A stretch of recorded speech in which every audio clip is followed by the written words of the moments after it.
everybody, how are you doing today? I am Cinnamon Cooney. I'm your Art Sherpa. I'd like to guide you through a really fun painting journey with Degas The Star. Woo!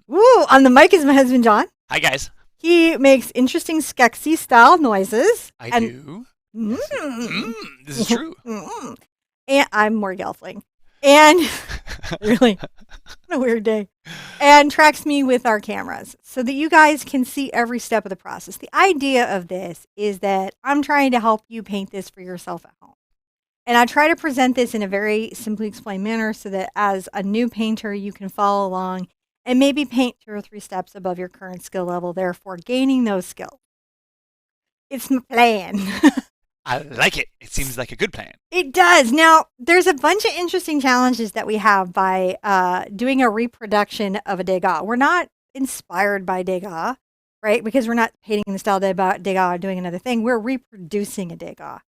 And we're also not doing it historically accurately. So when you're thinking about this, think about this as in a reproduction kind of student space. This is completely legal. These things are out of copyright in the public domain.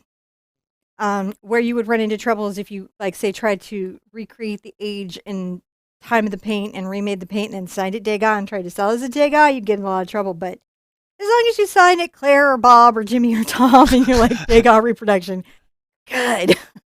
I do have a traceable for this. For you guys that are not into drawing, which is totally okay because the learning process isn't a linear one. It's not like you learn this and then you necessarily learn this and you learn this. Sometimes it's much more organic and fluid. So we do have those there. That's not cheating. Don't let anyone give you shade. I am painting in a very different palette than what I normally do because my palette's very modern. And this palette's very historical that we're using today.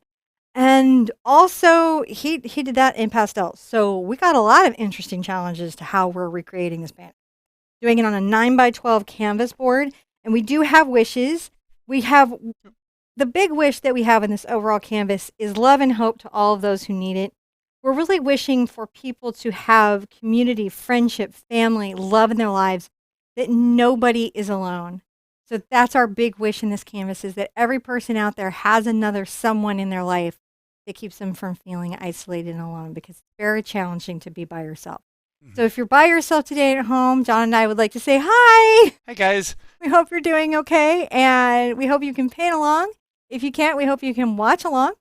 And I do have a weird twist, though, because I'm a crazy person. A twist? A twist. I'm going to just say thank you to everybody who's joining us today. I love having you guys. It is really awesome to have them here.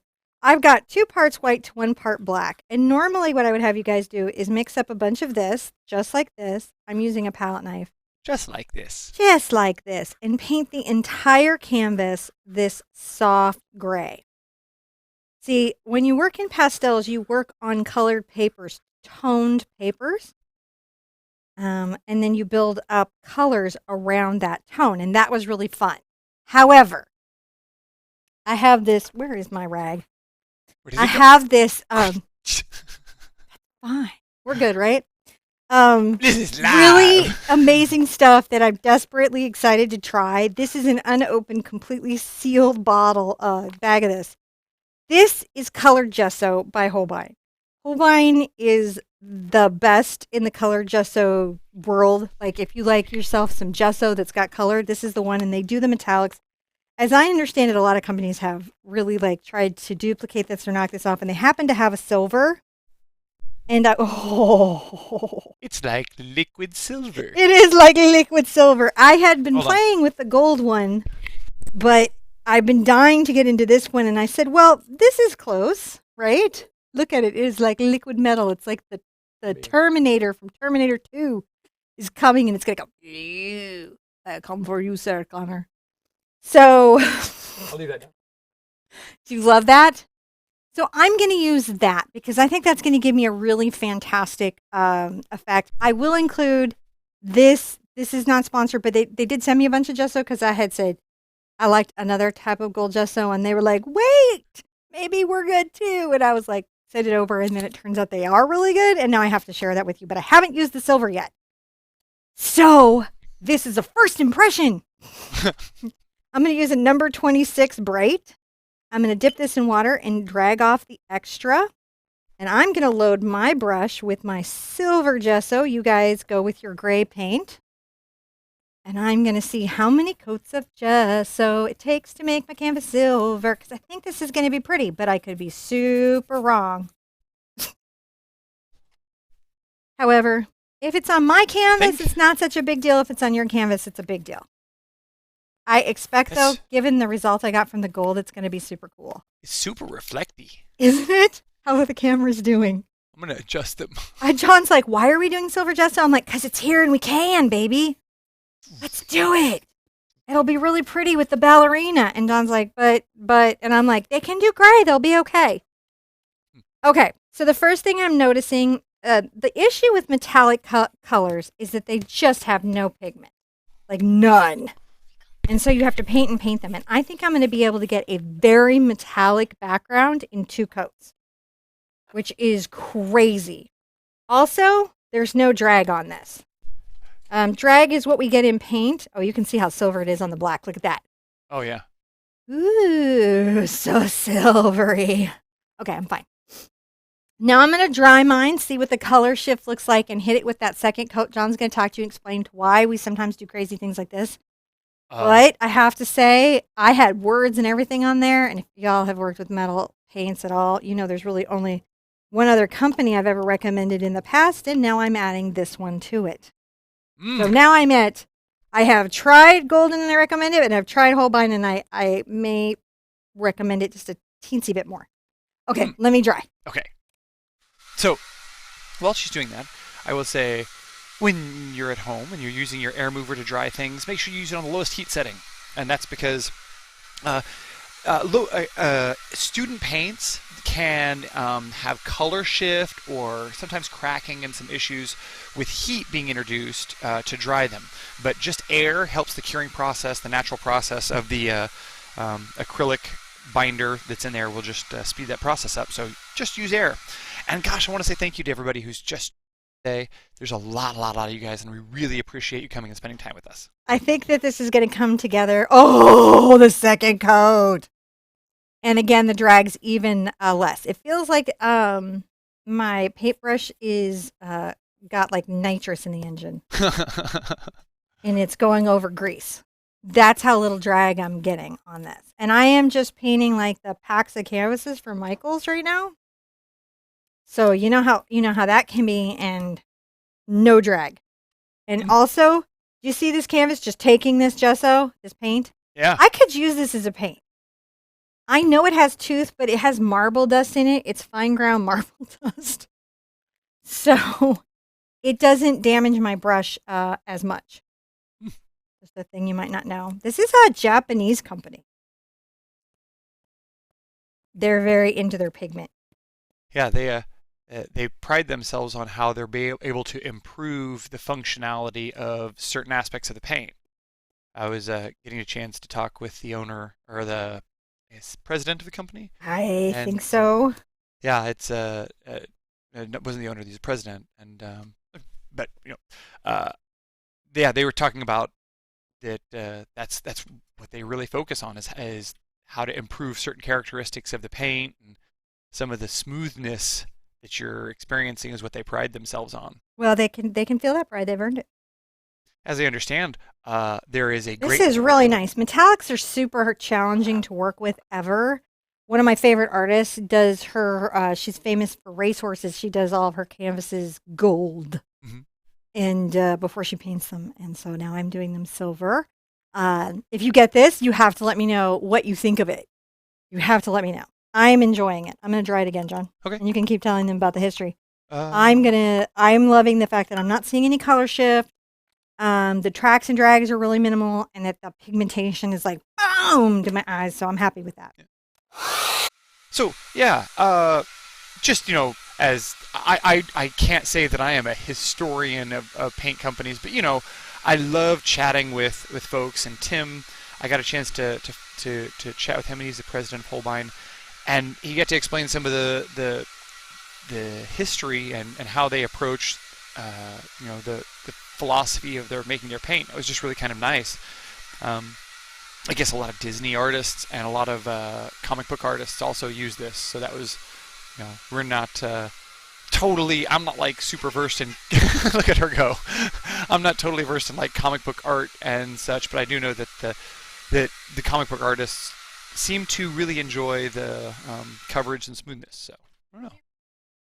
Toxicity or anything I have to be aware of. Checking. Oh, no, this is the AMCI. So what this basically means is probably don't eat it. Cautions. Mix well before use. Don't mix with petroleum, turpentine, or oils. Well, I never mix your acrylics with petroleum, turpentine, or oils. Probably not a good idea. Not a good idea. But it's nice that they put that on the package because acrylic artists might not know that. Keep your brushes wet. Avoid contact with eyes, mouth, and skin. Wash hands immediately after use. Do not ingest. Okay, so they're just saying, basic safety precautions. And they'd like you to mix and shake. I do like the pouch. I do like the cap. I like this. So that's my first impression. But if you're painting the gray, you will be done too. And we're ready to put out the rest of our sort of historic palette. I'm going to talk about the colors if you guys would like some art and history here. I'll back up. I'm going to use some Prussian blue. So colors were a big deal. Getting pigments. They sourced all over the world. There were trade routes. There were secret formulations. And there was certainly quality. Ultramarine would have been a color that you paid through the nose for because it would have come from ground up gems. Not a chemical composition. It's a real thing. And that's going to be PB29 all of yours. Prussian blue, that's historical. That's actually where blueprints came from. I've only given myself alizarin crimson in my reds. And the reason for that is that's the only one I had that would have been available. I think you could probably get away with the rose madder or there's a couple other reds you can get away with. I think for this, all we need is that. I have the Indian yellow, which you would have been able to get at this time and would have thought came from cowpea, but did not probably. Huh. Now, I have yellow ochre. Every artist would have had yellow ochre in their paint box. And that would have been really, really fun for you to have any yellow ochre. Certainly any yellow ochre of that quality would have been. The quality of yellow ochre that we just get as artists today, we probably don't have any appreciation of how fine it is. That an artist at this time would have had to have had very special resources to get a burnt umber this nice or a yellow ochre that nice. They would have had to have really, really had connections through patrons and different avenues. And there's a lot of piracy and counterfeit and criminal activity that happened in paint at that time and in pigment. So artists would have to deal with the fact that somebody would tell them it was ultramarine blue, but it was actually dye and it was going to fade out on them really, really quickly. Also, Mars Black is new, and we do have this out here, but I have Lamp Black as well. Lamp Black is a traditional color, and it's what you're seeing in her hair and on her ribbon, and it's just a deeper black. I have it in my fluid paint, so that'll be really nice when I have to do that. Oh, no. And I don't have any, obviously, lead white. So titanium white is the color that was used to replace lead white, but I do have zinc flake white. And while it is incredibly damaging to oils, it is not damaging to acrylics, and we will enjoy getting to have that historic color. There is no lead white that I am aware of in acrylic paint. Never heard of it. I would have a tube of it if I saw it. Well, and I wouldn't even care that it was dangerous. I would just have that. All right, let's get the image on here. So if you're using the transfer to paint our ballerina, you would want to put this on your canvas, on your board. This is still wet on the sides. Oh, you need to dry it more? Huh? You need to dry it more? No, I just need to. This is the issue with boards. So there's positives to boards and negatives to boards, positives to canvas, negatives to canvas. Everything has an up and down.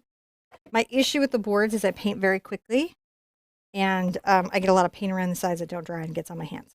I am not, however, dyeing, and I do wash my hands after I paint. So, you having some surface tensions? Am I? No, I don't think so.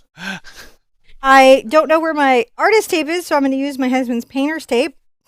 That's just your generic. It's how I'm going to improve the tack is I'm going to go like this. You're going to lint it up. I'm going to lint it up.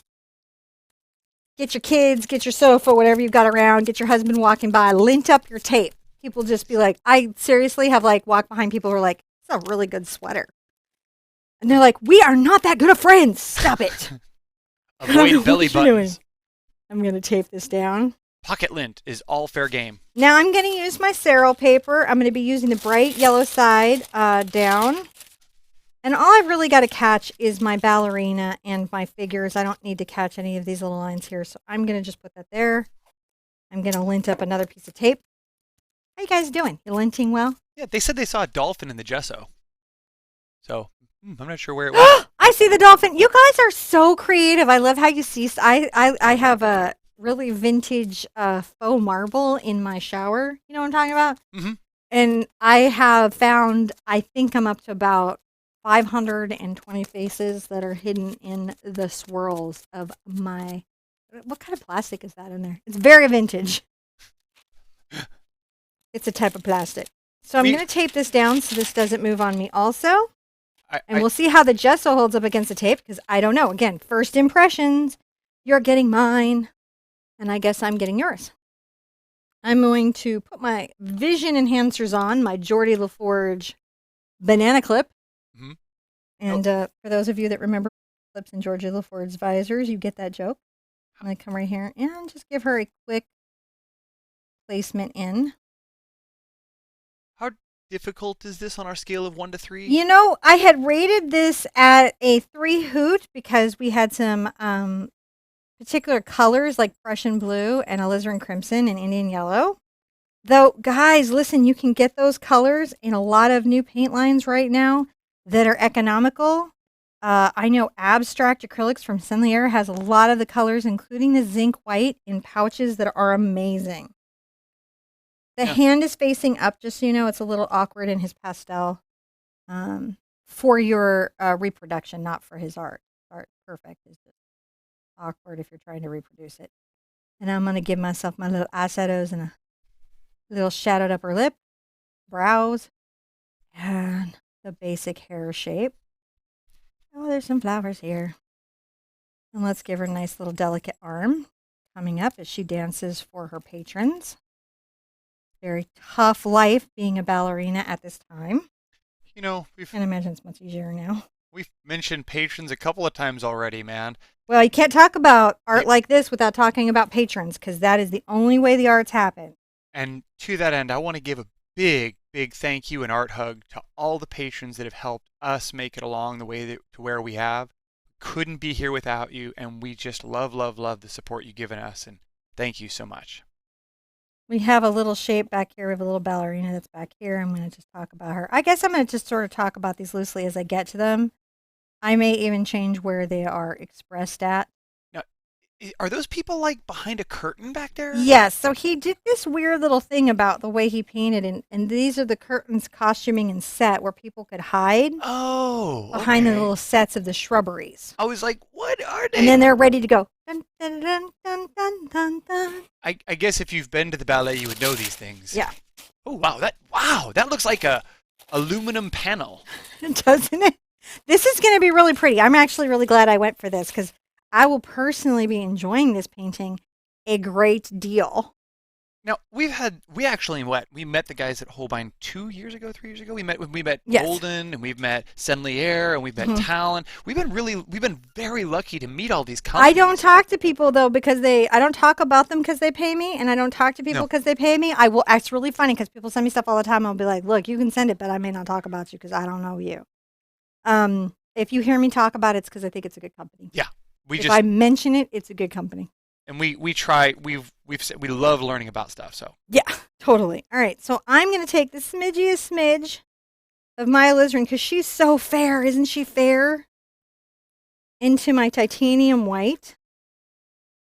That's my smidgiest smidge, and I'm gonna really that's almost too pink. Look at that. So I'll have to move that into the white, and then I've got a little bit of yellow here that I'll bring over into this. So we're adding a little yellow, and I'm going to use this as my base to tint my white for her skin tone. She also has a lot of gray in her, so that's something I'm going to be contending with. And I'm going to actually start on her, which I never do. And I'm going to get my number 2, Ruby Satin Bright. I'm going to dip this in water. And I'm going to take a little of this pigment and I'm going to work it through the bristles. See how I grab it and go work. And I'll mist everything since it's a hot, dry day. And I go work. And also, I haven't painted over the metallics, so I couldn't tell you what that's going to be like. And I have to make a very, very, very light color. She's lighter than you think. Lighter than you think. Lighter than you think. All right. Vision enhancers. Isn't it wonderful to have some technology? It really is. Now, this artist would have been so jealous of my paint palette because it's amazing, and all my tools would have been like, what is all of this? And you definitely don't deserve any of it. Oh, okay. I thought, like, what are the kids broken in? I was like, they're moving the cameras. All right. Okay, so it's painting over the metallic quite nice. You're having a great time painting over the gray, I am sure. And what we're trying to capture is just the fairness of her skin at first. Right? We're capturing the fairness of that skin. This, for me, over this metallic, what I expect is going to be is just an incredible look. People, whenever they see this piece, are going to be just really oohing and awing about. And I am excited about that. Now, I'm just doing this as the basis of her skin tone. I will be lightening it and darkening it. And you can see I'm painting just inside these lines. This is removable. This particular one is removable with a little wet rag or a damp brush. I'm going to just paint the paddle of her hands. And the reason I do the paddles is because that's the easier way for me to get stuff in. But right now, we're just making sure that her shape is in and that her basic skin tones are in for where she's at. We're going to focus on our ballerina first, and then we're going to do our whole background. Isn't that different than what we usually do? Yeah. Now, I'm going to bring this above her skirt a little bit. You know, she's got a nice gesture curve that goes back this way, so I don't want to lose that. And I will be as delicate about the leg as I can be. I overstepped where I wanted my line to be, so I'm going to rinse my brush out. Hear that vigorous rinse? That's me getting all the pigment out. And I'm going to just go like that. Oh, and see how I can just get the yellow coming off of here? So it's just a little bit of water, and then it can come off. I'm getting it dry because I don't want it to be wet when I try to paint the foot over it. So does that sort of speak to the quality of the gesso? Well, the gesso quality, the fact that the gesso is not coming up is a good sign for the quality of it, though you can feel the quality of that gesso in the gesso. Some gessos are not good. Joe, I'm kind of with Joe out here. He's always wondered how the masters would feel about acrylic paint. To be real honest, probably pretty excited. Because you don't have to wait a billion years for it to dry. Yeah, I think it would have been actually really adopted by quite a lot of painters. Of course, there would have been those who were like, this is what we learned and this is how we trained. But the chances are the pigments, the colors, the accessibility of these products would have made many of them just burst into tears, just with relief. So I'm just trying to make sure that we have a nice basis of this light skin tone. So when I go to paint her later, because she's luminous, isn't she? And part of the challenge for us is that some of her luminosity is in the lead white or in the whites or in the colors that we don't have access to before. We've lost a lot of formulations. We have. Just a bunch of formulations have been lost. Boy, it's so bright that it almost blows out the camera. Oh, really? I'm sorry. No, it's just the white. It's like the difference between the white and the dark and the black here. I guess what it is that Oh, that's lovely. All right, so we're all right, we're getting the luminosity there, and I just really wanted to get that luminosity. I think what it is that your luminosity exceeds the color range that my color card gives me. Hey, if babe, that makes sense. I think I washed my number 2 Cambridge. I'm going to start with a number 4, but if you can grab me my number 2 and maybe also heat my coffee. Okay. So are we getting her in okay? This is more doable than you think. I have this rated at a 3 hoop, but this is more doable than you think. More achievable than you know. These pieces, doing reproductions of master's works are very informative. They teach us a lot. When you go into many very traditional fine art schools, you'll find yourself in a museum trying to reproduce it. If you worked in a studio, you would have apprenticed to an artist, and there's a whole thing with several of the artists, like many paintings that are attributed to a famous artist are actually the work of their students that were in apprenticeship. So I'm going to be using a lot of my number 2 filbert as well. That'll be how I get hands in. But I want to get a lot of the ballet skirt and stuff in before I try to get the delicate hands in some of the background because those fingers are small. But getting that in and starting to place that in is going to make nice job for me. All right. Let's start to get in her skirt. So what we have here on the skirt, I'm going to take out a little of my ultramarine blue and a smidge of my Prussian into this. And I may even grab some of this gray right here. See, I'm graying it that I mixed earlier of the background gray. And I'm going to come along here and under where her waist is and towards the back, this is going to be initially this fantastic dark color. And I'm going to just be loose and light with it. See, this is my number 4 Cambridge. It's a bristle brush, so it's going to give me a nice rough texture, which is going to mimic some of the feelings of these pastels. Oh yeah, it does actually. I mean, like it just does. I didn't even. It's like, oh wow. And just dip this in water, and I'm going to wipe off. See, I've got a lot of different pigment. I'm going to wipe it off, and then I do this thing where I go back and forth. I'm working the pigment through. I'm going to get a little of that initial gray I mixed out. If you guys just came in, that was 2 parts white, 1 smidge of black, Mars black. And if you didn't have the silver gesso, that's what you were going to paint your background. Right now we're working her skirt and these cool values that we're going to see behind her. So her skirt should come behind her. And then, you know, she's got a little bit of that cool value happening right here. I'm going to make sure that I have that in basis happening here. I really like that a lot. And I'll go beyond my little yellow line here, being very, look how I'm like rough stroking, aren't I? Rough stroke.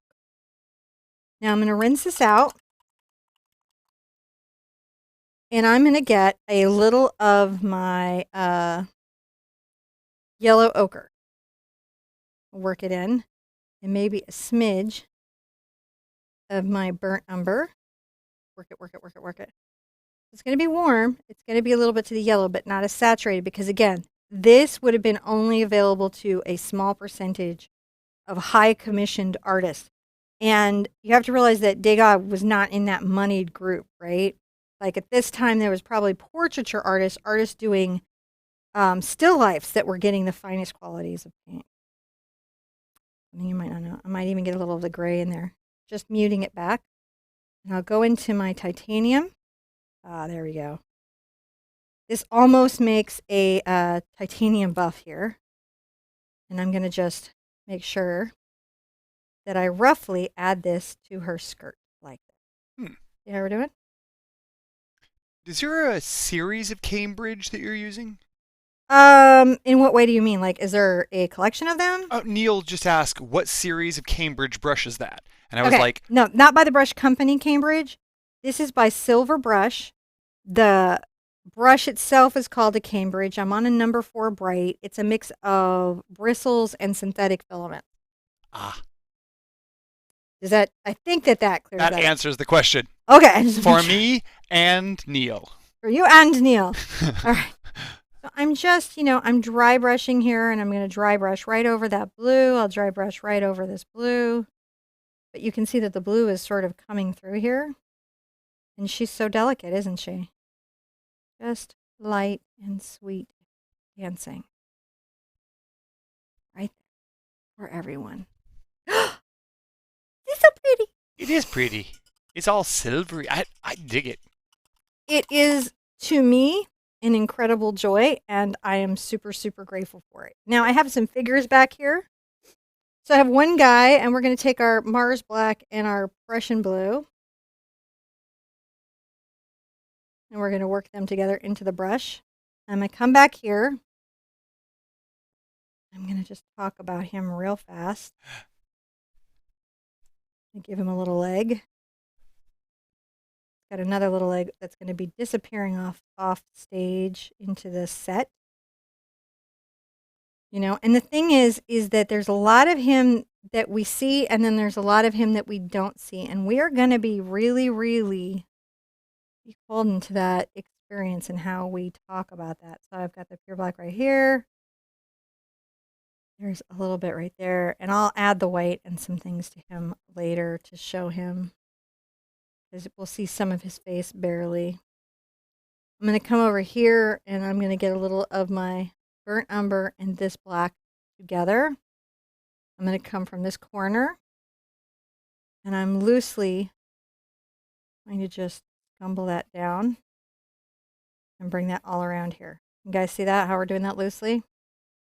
Yeah. Oh, I love this over the silver. This is like the bombastic. I'm going to bring a little of this right here through the middle and down. So what I do is I am building elements of the picture that I'm seeing. I'm going to bring some of this right here, loosely scratched in the corner. I know I've got some of this dark value right there. So I'm going to work my brush through that blue-black, come over and work it into my burnt umber. And then between her and her, I've got this happening here. And I can always put them back in. So now this is going to kind of sweep up in your brush stroke because you're mimicking something pretty specific, right? And oh, I love how that, oh, it's subtractive. Ooh, what that means is I can remove and rub some paint off and create an even neater effect. Okay, I'm kind of having a little moment here, please. Ooh, Susan says she's got some gold and silver paint, and the golden metallics rock. I love them. Just from my, sorry, I wasn't trying to be. No, overly... it's so true. Listen, I've got 2 metallic companies right now. I'll say, I like, okay, 3 that I can say right now that I have tested their metallics, and I would absolutely say they're worth your money. Holbein, Golden, and Daniel Smith has a gold chest out. Daniel Smith? Because John has never heard me talk on this before. No, but that's not to say that there aren't others. No, I'm gonna get my Indian yellow worked into my brush, and right? And I'm gonna get a little of my yellow ochre worked into my brush. And I'm gonna get a little of the burnt umber. I'm gonna get there, right, babe? I'm just working into my brush, working it into my brush. See how I'm working? Yeah. I'm working those in, right? Now I'm gonna come get some of this. It's just slightly warmer than the other stuff, and I need to come here and start to talk about this. And I'm gonna be very scratchy. See how I'm being very scratchy? Yeah. He's going to have a little face here, and I'll get that in a second, but I got to get this. And look at, I'm doing this with the brush. See how I'm doing that? See it. You should just scrabble. Scrabble. How I am duplicating this feeling that I have here. This goes up into here. And I'm just observing. This is one where you really want to look at the original. I even move it over to help you be informed about how you're painting it. Right. I feel like there's a lot of this through here, so I'm going to put this in.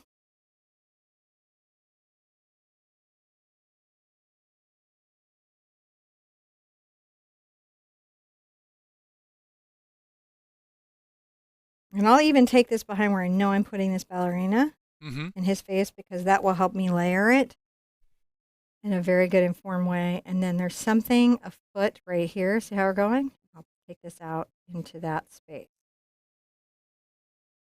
I like that. So that's warm and cool playing against each other quite nicely.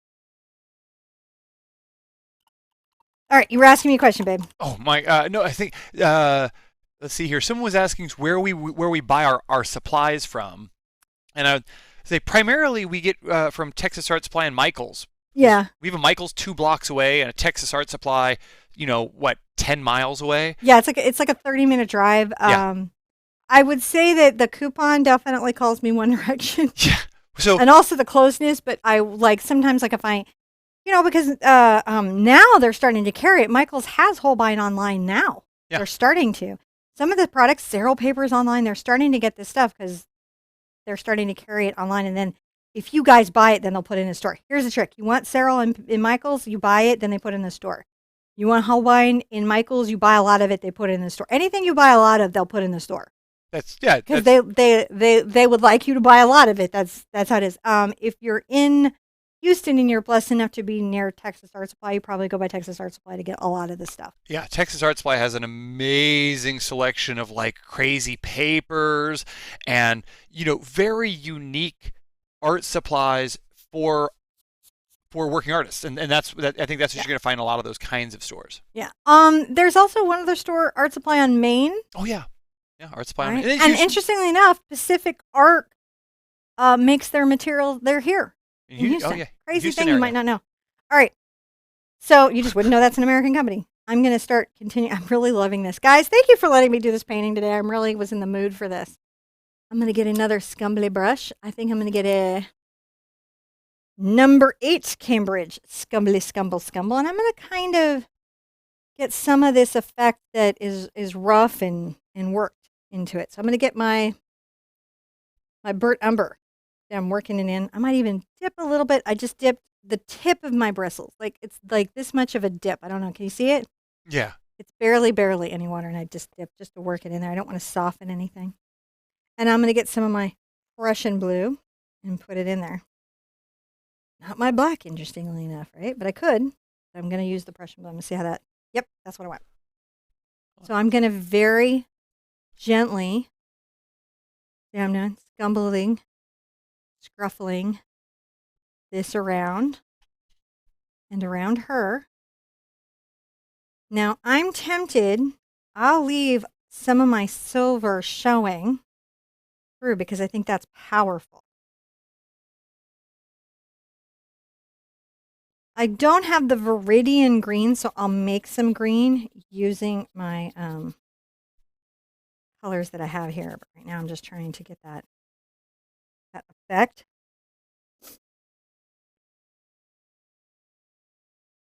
And I have going. First rub. So you can see I'm just rubbing it right over this. Oh, man, I love this. Too much brown. So back through see how I'm going through the brush? That's how I keep the color from popping up at me in an unexpected way.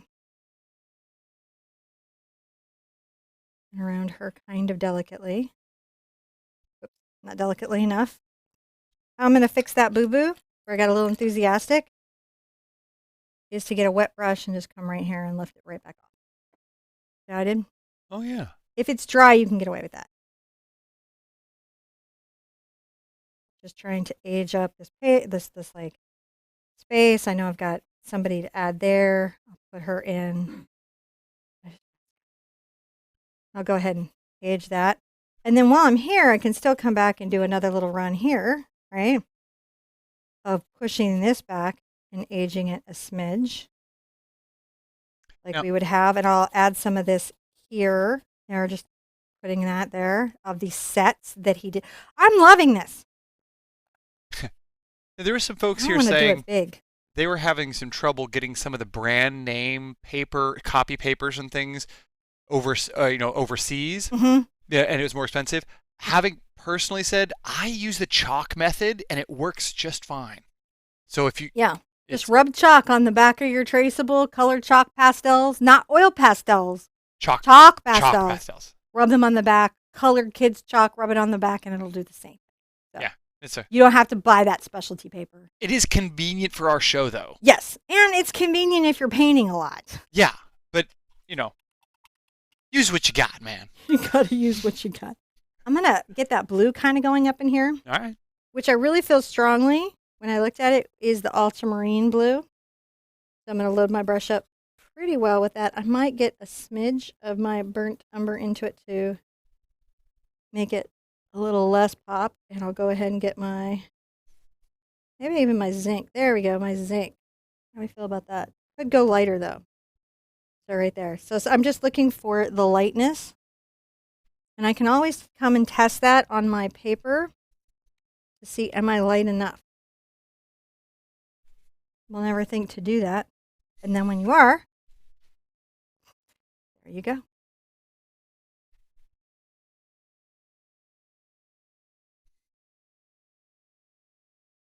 Who knew, right? Now right here, there's a little bit of something blue. And there's darker blues in there. And then I've also got a little bit of a blue here. I'm just rubbing that. If I get into my, I believe it's going to be my Indian yellow, I will get a very similar green to what I have in the painting. Yep. So I'll add that. You guys see that? Mm-hmm.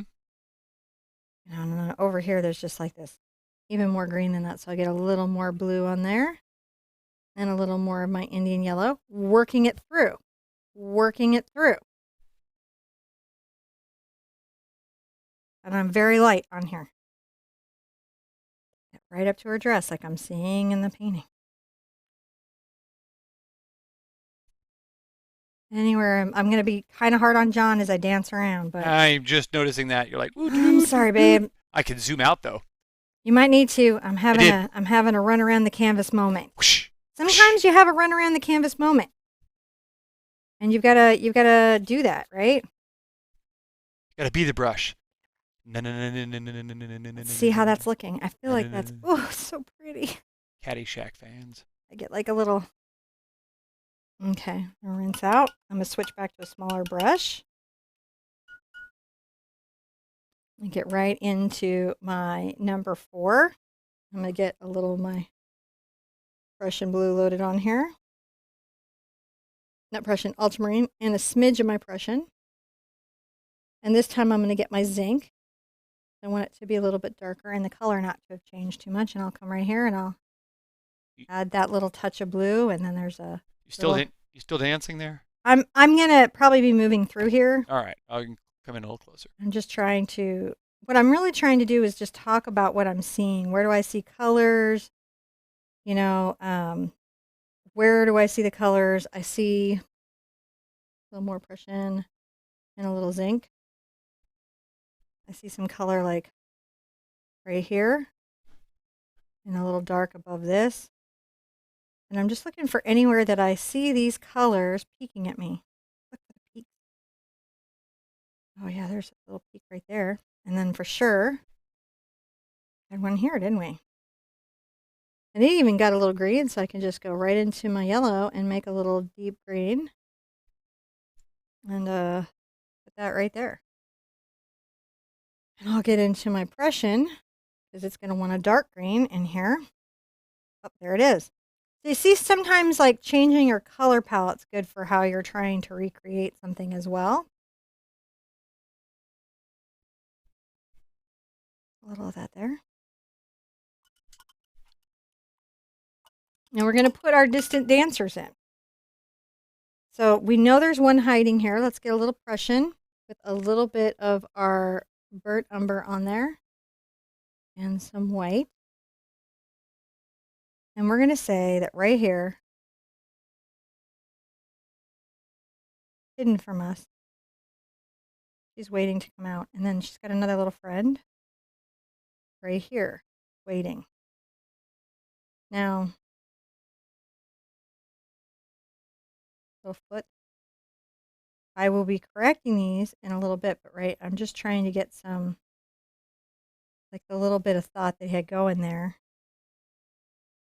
But she right here is very yellow, so I have to keep that in mind when I'm putting her in.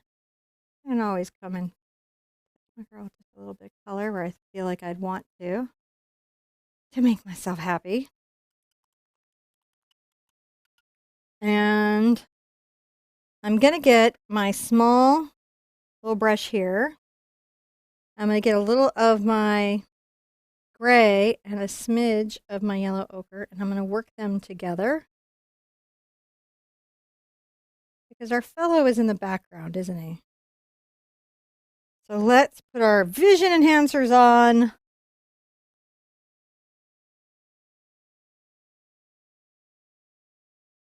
Just a little bit of something that's happening here that we're going to have to take out. And then he has just something right there. She also is right here. Her face is barely peeking. We'll capture her chest. She's got an arm that's coming in at an angle.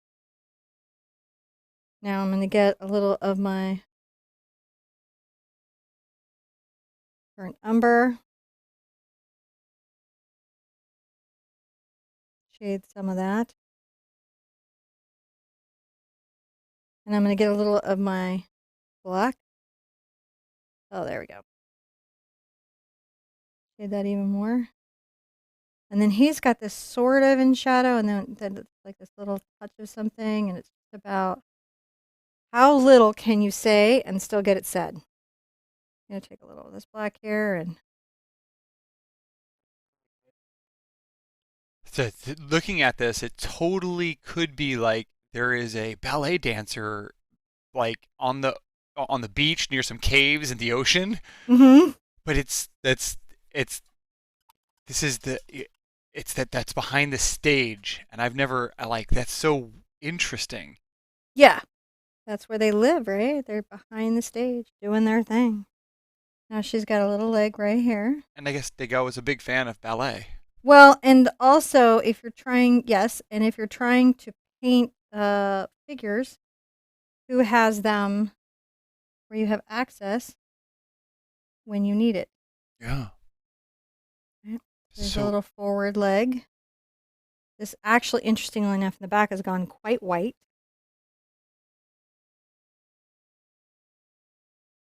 Much as possible.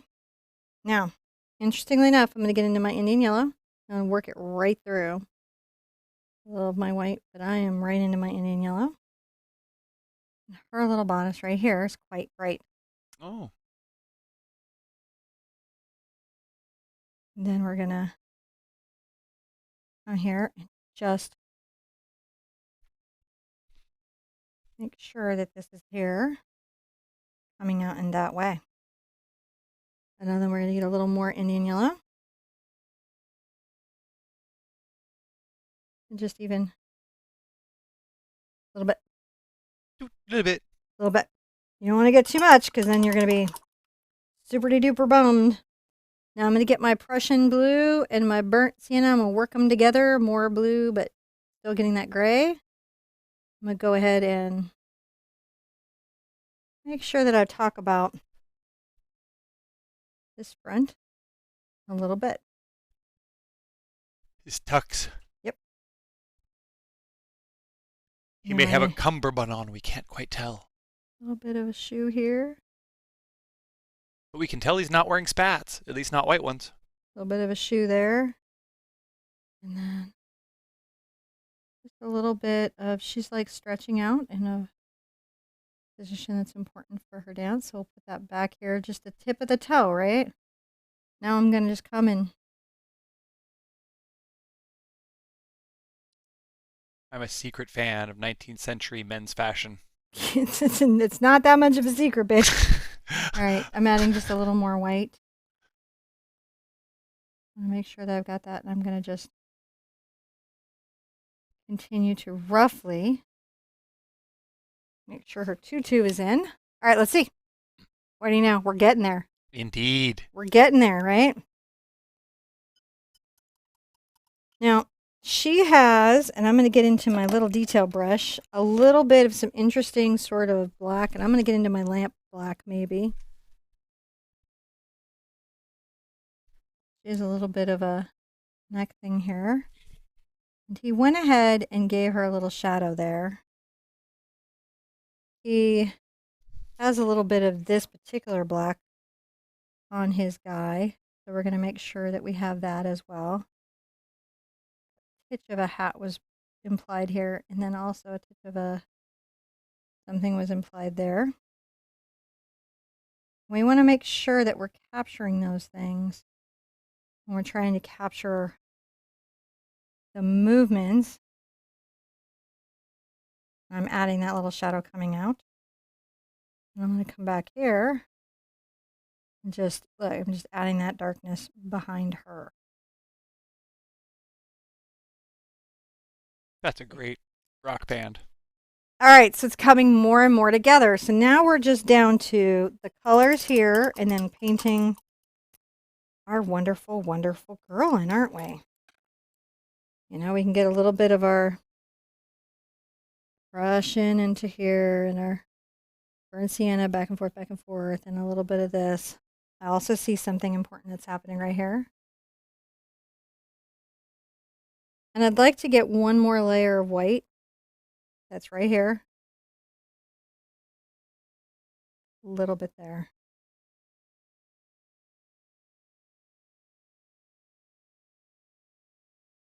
Okay. Just making sure that stuff is where we want it to be. Warm this up. Yeah. All right. So now we're going to get into the Indian yellow and the burnt sienna.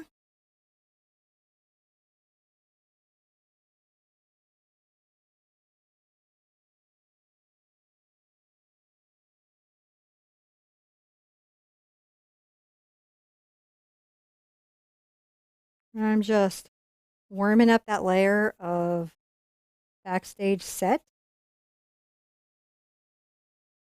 Skewering him, and then in front of this is just a little bit, so we'll come and just warm that. There's some of this right here. I don't know what it is. He's not really telling us that much about it. And sometimes that's our bigger challenge. Is I'm going to get a little of my burnt umber and my burnt sienna together. How do we talk about these things? Now I've changed media, right? We're not in his media, we're in our media, which is acrylic. It didn't exist at the time. It'll do a little bit of different Mm-hmm. stuff. So you have to adjust for that, don't you? You do. You have to adjust for it. Well, I mean, if you don't, you're not going to get a result you're looking for. You'll get a result, yeah, but it may just be slightly different than what you were hoping for. And You know, I love the fact that what we're doing is just an illusion. always an illusion. I'm going to get a little of my burnt umber and my Prussian blue together. This is going to make a dark value that I'm going to come with right here.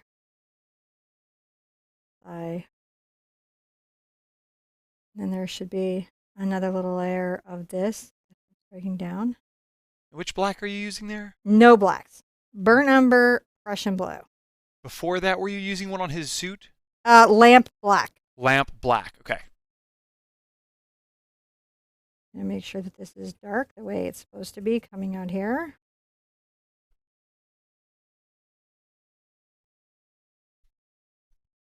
Make sure that this is dark.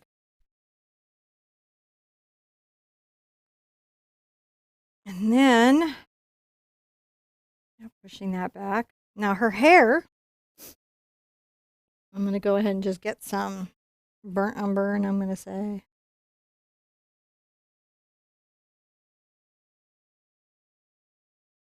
we're just talking about her little hairstyle that's back here.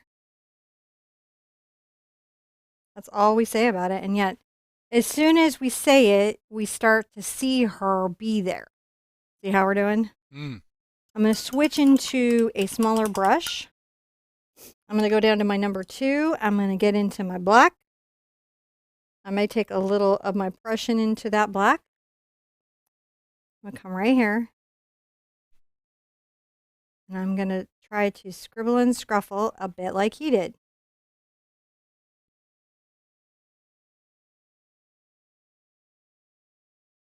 And you're going to try to do the same, right? We're just trying to make these little areas of dark values. Definitely darken that value through there. You can go the brown and the black together. Now, Maria was asking, does lamp black have a brownish cast to it? And It's just so deep. I, The Mars black has a brownish cast to it, I feel. yeah, Lamp black is just so deep. yeah, lamp black is made from carbon. It actually is the color itself, the pigment is derived from the soot that would come off of lamps onto the glass, and they would scrape that soot off to make that lamp black. And you can actually go and look at it. They actually paint with this today. So lamp black is some of the darkest, blackest black because it's carbon. It's actually burnt carbon residue. So it tends to be very black. I am adding a little black under the stage curtain like he has here. So I'm just trying to duplicate as much as possible what I'm seeing, but understand, hey, I'm seeing it in paint, right? We're seeing these things in paint. And so that does definitely have an impact in how we talk about it, how we're doing. All right, that's pretty darn good. So we're making stuff. Look at us go. This is pretty cool. Now we get to have some fun and make a pretty princess. I'm going to sip my coffee. I'm going to assess my piece. I think I want to pull some of my more neutral color, which is going to be my yellow ochre and my burnt umber together with some. I even need some in yellow. I'm just trying to make like that raw sienna. And I just want to make sure that there's enough of this through here over his face.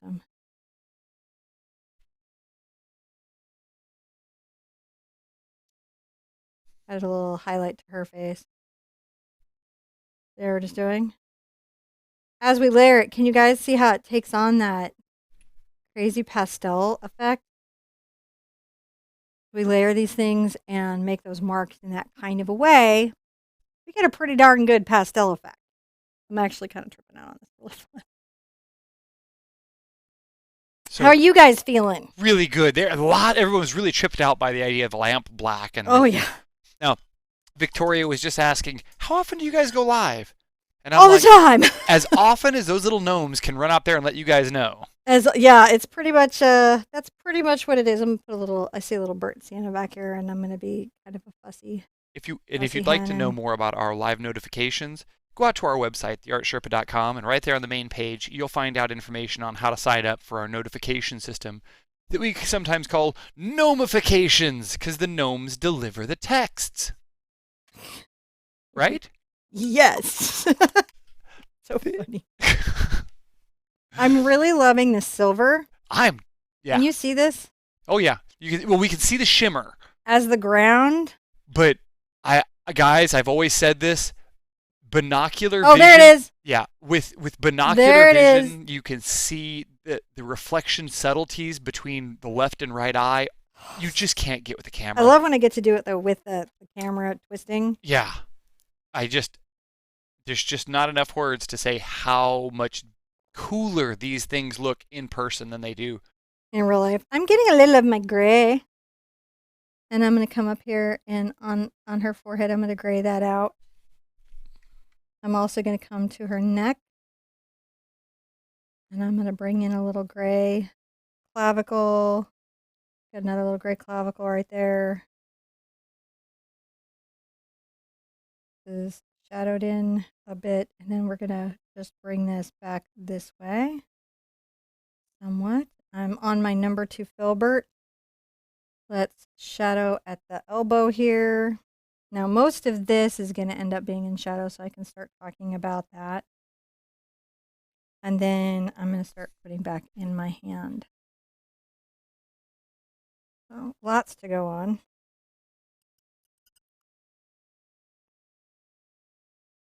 I'm going to come and get a little of my white. And just down here at the foot. Make sure I get her little ballet shoe on quite nicely.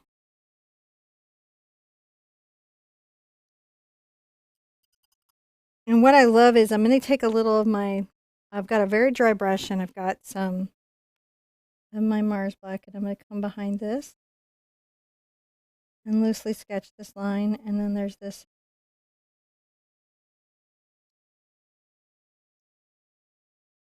You guys see how this is on the pastel? It's like really nice because we can add it. I'll go ahead and bring a little of this into the waist. A little right here. I'm just fascinated by where I get to put these little bits of defining lines around her. These are small little definitions that help the piece find its little form. How's she doing? She's starting to dance. I dig it. There's a lot to learn. Just a lot. There is, man. Now, it's really interesting across her eyes. We've got, I'm going to say it's like a little bit of the Prussian, like this green cast, and there's gray cast. And I'm just trying to find all the places that I see something. I'm going to get into maybe my yellow ochre.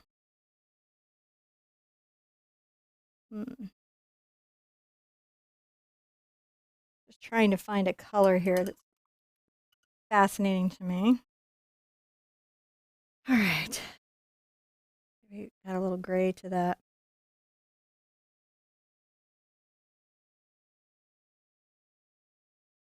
Come across here. Definitely into that. Way down here, I'm going to just keep softening this. Softening through here. This warms up all through here a lot. I got to make sure I've got it, and I'll just go ahead and add some of this right here.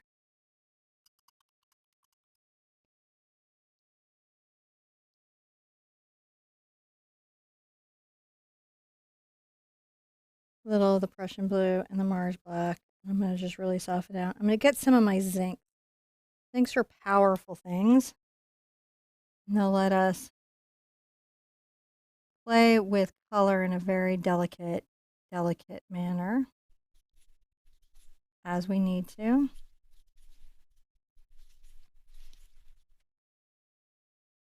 going to come across the eyes here. There's a little shadow at the cheek. This is where the mastery is that 3 touches of paint and it's a face.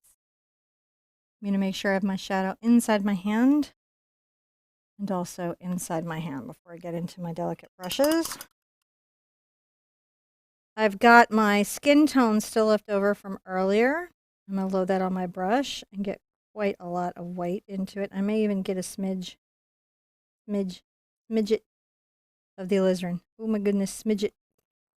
As smidgy as I can be.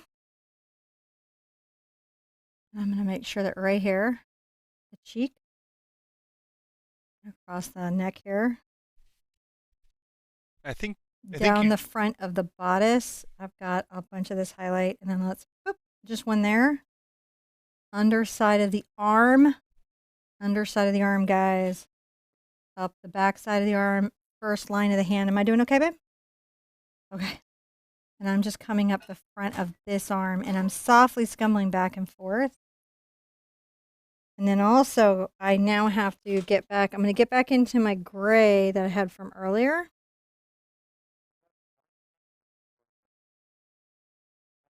Prussian.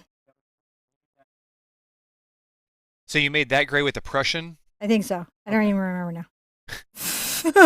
You're just like, rewind. Muscle memory to that color. Yes. It's whichever one was up there. I narrated it, so if you need to know, I did narrate it. I'm putting this blue in there, and I'm going to come on this side where I have this warmth, and I'm going to come from her waist over. And then off her shoulder right here. See, I just little mark. This is all my number 2 Cambridge. Forward to that. Over here. Really not a lot else to say, so I can come off here a little bit. Tough, because I really want to do it. Now I'm going to rinse out.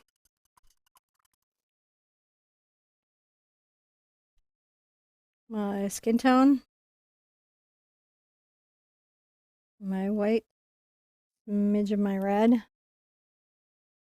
Right here. I'm going to get a smidge more red. Smidge. Oh, that's so much red, so I've got to really work it out. A little more of my white. Zinc if I need it. Just want to lighten it. I need it to be red, but I just got to start.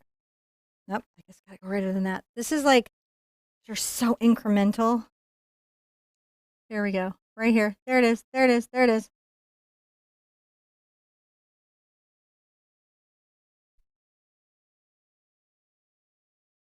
I'm going to just very lightly dust this right here. So lightly. Just barely. Too much, it'll go way, way away from me. Now, I've got my base skin tone. You've seen I've still got a little left. I'm going to add just a smidge more of the yellow to it, and I've got to get some of my white. Because some of her is in this warm light, and I've got to show it, and it's on her arm. So I'm going to come back to where the elbow is and just very loosely touch here. Hopefully catch this here. And a little bit right there at that elbow. Right there. It's hard. Now I'm going to get some of my zinc.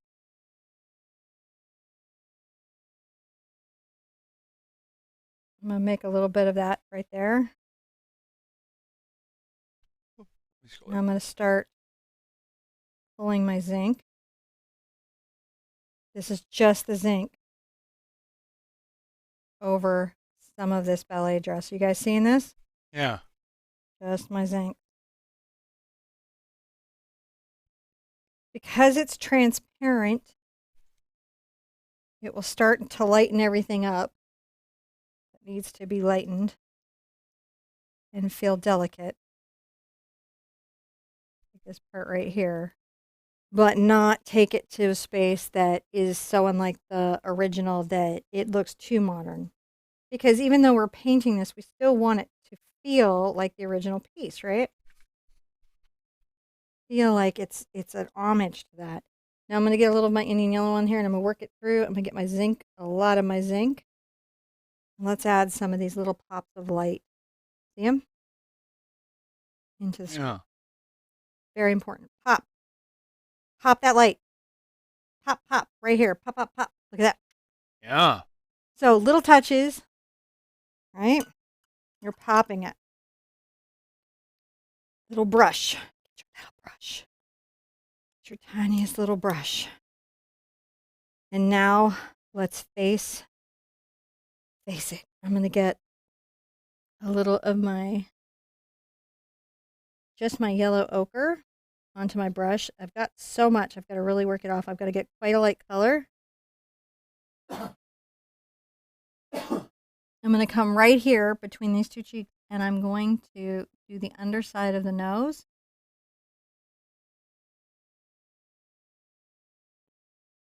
Right here. It is going to be, this is what makes it the 3-hoot. Yeah. The subtleties here. The subtleties here. And I mean, it's like even for me, so just don't feel like you're alone. I'm going to add maybe a little bit of that highlight right there. Something that's at the ear. Fill right here. A little at the underlip, chin. See how we're doing? Oh, yeah. Right there.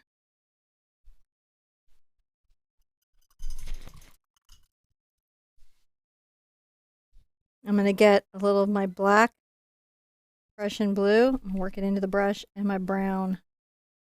And my brown. And I'm going to just breathe in. And breathe in, breathe in. I'm going to just touch, touch, touch, touch. Touch, touch, touch, touch, touch, touch. I'm just tapping this brush in. Hopefully you can see the work here. Just barely. Tapping that in. Even bring this a little bit forward around the ear. Okay. I'm going to come right here. Zoop, right there. Tap, tap, tap, tap, tap. Just lightly. Oh my goodness, it's intense. It's intense. Now, I've got that in. You know, I'm gonna zoom in on the picture in picture here because we're I'm going to get some glazing medium while you zoomed in. okay. So yeah, what I'll do is I'll pull this up while I'm showing you guys. So I'm gonna zoom in on this picture in picture so that we can have a little better view of her. We're going to do it, guys. We are not giving up until she's in, right? And I'm going to get a hopefully, little of my alizarin crimson into this mix that I was doing as my shadow. See what I'm doing? yeah. But it's going to be my shadow mix with the brown and the black, and I'm going to glaze. There we go. So I just want something transparent. I'm going to come from here, from the side. I'm going to come across where I know my eyes are. Start to shadow that in, maybe up around the hairline. And a bit over into the cheek away from like the nose space. And into what is a lip. This next part, I'm telling you what, I'm going to be holding my breath. You hold your breath with me. I've got to capture this little delicate mouth. And it is just the only reason all of this worked is his complete understanding of human physiology, right? Glaze, glaze, glaze. I mean, just even more glaze. So I'm just glazing. Mm-hmm. That's my defense right here, is I'm going to just glaze it. Over the ear, I'm just glazing through here. A little bit of a glaze. And just the smallest one under this neck as it stretches forward. See how she's doing? She's starting to happen. So it's, dude, it's a journey. Mm-hmm.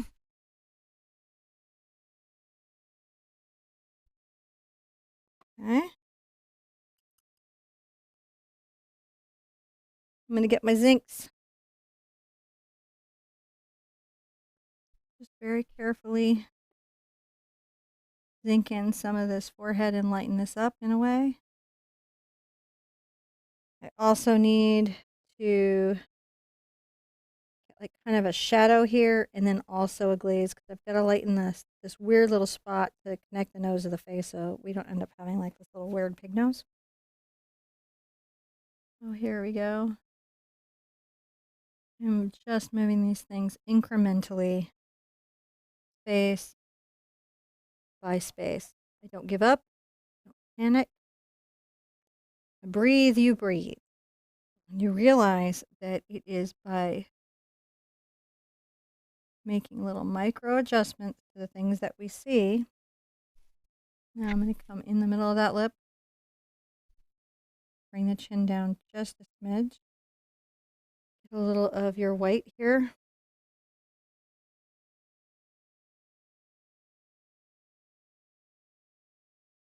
Yep, it's that intense. Okay. Now, I have my glaze, right, with my dark color. Let me get as little on here as I can. And we're going to have better luck than yesterday. Up there. Up there.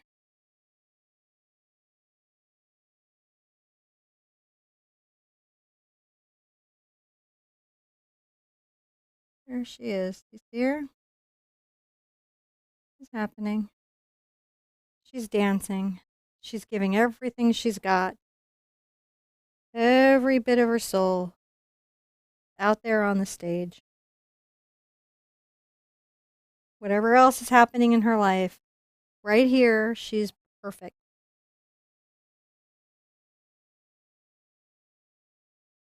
I am mixing my Indian yellow and my alizarin crimson.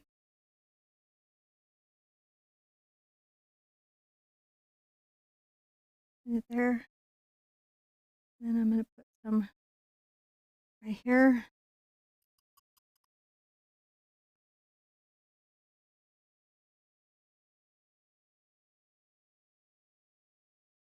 the lightest color that I can get on the tip of my brush. Wish me luck. I'm going to light the inside of that lip.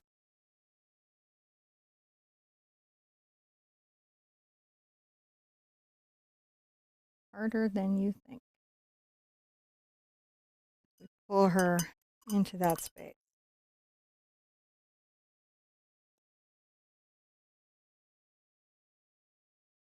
Back into my shadow. And we're going to shade inside the mouth. And then she should start to just appear. Well, she is for me. So hopefully you can see her. I'm going to get my lamp black. It's looking really, really good. I'm going to come in and do her hair very delicately.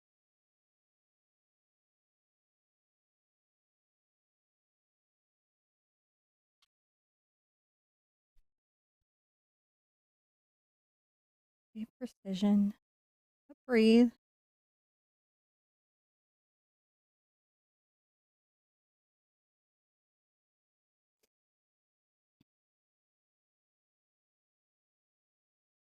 I like me.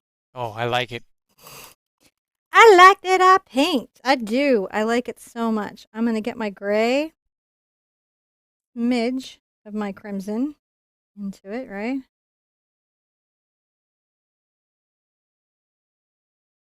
I'll be working this.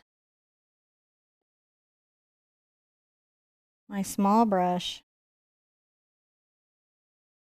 Just a little bit of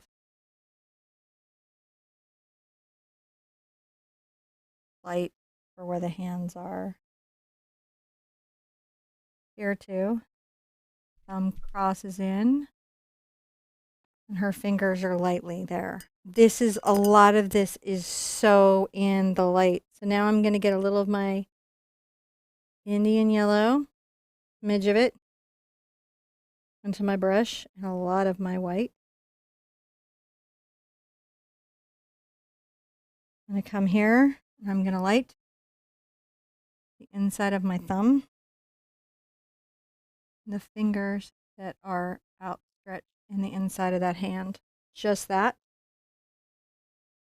Come here and also light just the tip, but not very much, because her hand and his work is very delicately done. Now my favorite part, the flowers, which is my favorites. So she's got this wonderful group of flowers. The first little bit, we'll get a little of our yellow ochre and some umber. Here we go.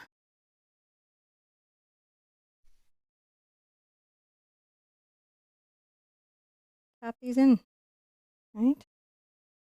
Come right here. Tap these at the belly, coming up the bodice.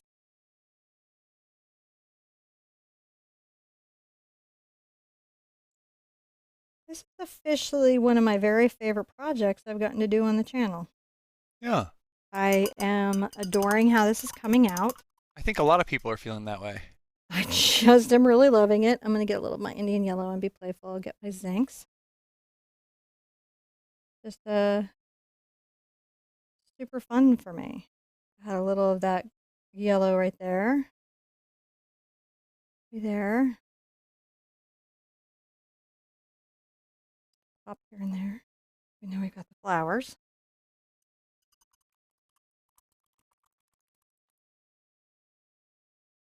All right. Alizarin crimson and Indian yellow. And zincs. I'm going to come right here.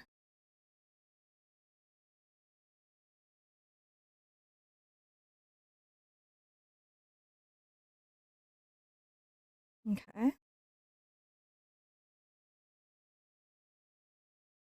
We are just talking about these wonderful little delicate roses.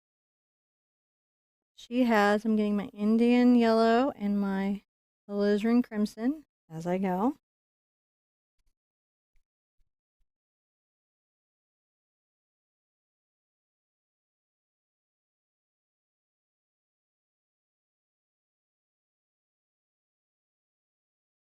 Tap a couple little light, delicate ones there.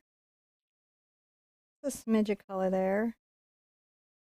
Smidge there.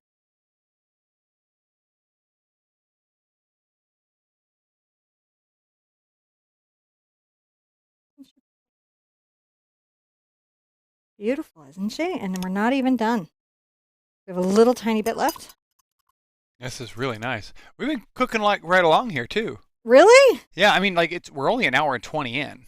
Well, that is the opposite of yesterday. All right, we're gonna make our little neck choker. Just softly stroke over here.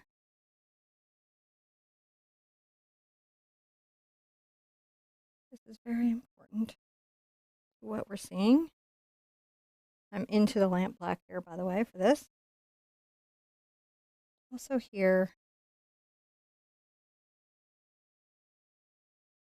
adding this part to the arrangements here, this little bit of black, the ribboning that would actually be here by the costume designer.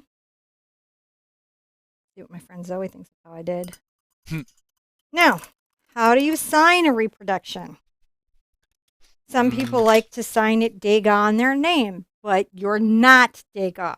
I would put that information on the back of the canvas saying, The Star by Degas, and it's a reproduction. So I always add that word. In this particular case, I'm going to take my black, and I'm going to come here and just sign my name. And there is no misunderstanding that I am not that any restoration person would ever be fooled by this, but it's that metallic gesso might throw them off. The metallic gesso is probably a good clue, or the fact that it's in acrylic paint. Oh, well, don't go throwing science in there. I feel like I actually look at that. I got a little bright on her skirt, but I think I did pretty good. I think that looks real. Her face is just so amazing. Everyone was just like, look at that. She really is amazing there. I am pretty darn pleased with her, and she was a joy for me to do. I hope she's a joy for you to do.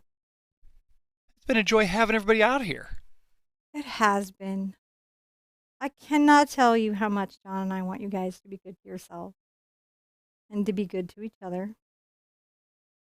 And we would like to see you at the easel really, really soon.